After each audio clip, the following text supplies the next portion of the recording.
বড় থেকে ছোট সকলেই পছন্দ করে খেয়ে নেবে। খুব অল্প সময় ঝটপট বানিয়ে নেওয়া যায়। আসসালামু আলাইকুম ভাই বোনেরা, কেমন আছেন? আশা করি যে যার অবস্থানে বসে এই ভিডিওটা দেখছেন সবাই অনেক অনেক বেশি ভালো আছেন। আলহামদুলিল্লাহ, আমরাও বেশ ভালো আছি। তাই এখানে আমি ছোট সাইজের একটা পাউরুটি নিয়েছি। তা পাউরুটিগুলো সাইডগুলো কেটে নিব। যে সকল ভাই বোনেরা ভিডিওটা দেখছেন প্লিজ ভাই বোনেরা একটা লাইক দিয়ে পুরো ভিডিওটা দেখার অনুরোধ রইল। তা আমি এভাবে সাইডগুলো কেটে নিয়েছি। এটা বানানো খুবই সহজ এবং মুখরোচক খাবার। পাউরুটির সাইডগুলো কেটে নিয়েছি, আমি মাঝখান থেকে কাটি নাই, যেহেতু পাউরুটিগুলো অনেক ছোট। আর এগুলো রেখে দিব ব্রেড ক্রাম্ব হিসাবে ব্যবহার করার জন্য অন্য কোনো রেসিপিতে।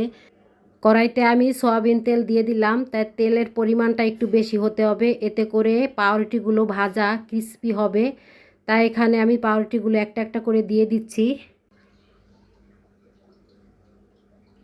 পাউরুটিটা যখন লালচে হয়ে ভাজা হবে তখন আমি পাউরুটিগুলো একটা একটা করে উল্টিয়ে দিব।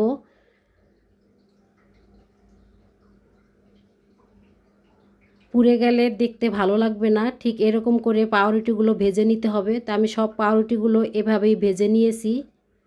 আর একটা কথা মনে রাখবেন ভাই বোনেরা, এই খাবারটা যদি বানান তাহলে বড় পাউরুটি দিয়ে বানাবেন, আর নাহলে কিন্তু আপনার জন্য এই খাবারটা থাকবে না।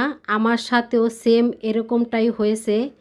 এই খাবারটা বাচ্চাদের বিকেলের নাস্তায় বা স্কুলের টিফিনেও দেওয়া যেতে পারে। বানানো খুবই সহজ, খুব অল্প সময়, মাত্র 10-15 মিনিটেই এই খাবারটা বানিয়ে নেওয়া যায়। ভাজা পাউরুটিটা শিরায় দেওয়ার জন্য এখানে আমি সিরাপ বানিয়ে নিচ্ছি। তা আমার পাউরুটিটা সাইজে ছোট, এজন্য এখানে আমি অল্প করে চিনি দিয়ে দিলাম, আর তার সমপরিমাণ আমি পানি নিয়ে নিলাম। চিনি সিরাপটা যখন এক সুতায় আসে তখনই ভাজা পাউরুটিগুলো দিয়ে দিতে হবে। এখানে একটা কথা আছে, অনেকে চিনির পরিমাণটা একটু বেশি খায়, আবার অনেকে দেখা যায় কম খায়। তাই আমি আজকে এই পাউরুটিতে চিনির পরিমাণটা একটু কমে দিয়েছি, কারণ হালকা চিনি হলে আমার কাছে মনে হয় খেতে ভালো লাগবে।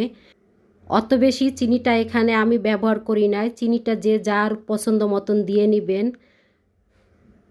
তা মালাইটা বানানোর জন্য এখানে 1/2 লিটার দুধটা আমি আগের থেকে জাল দিয়ে ঘন করে নিয়েছিলাম, সেই দুধটা এখন আমি দিয়ে দিলাম। দিয়ে দিব এখানে 3-4 চামচের পরিমাণ আমি গুঁড়ো দুধ। তা এখন আমি চুলার আঁচটা মিডিয়াম আঁচে রেখে মালাইটা বানিয়ে নিব। তাই এইভাবে আমি অনবরত নেড়ে নিচ্ছি। দেখা যায় নিচে লেগে যেতে পারে।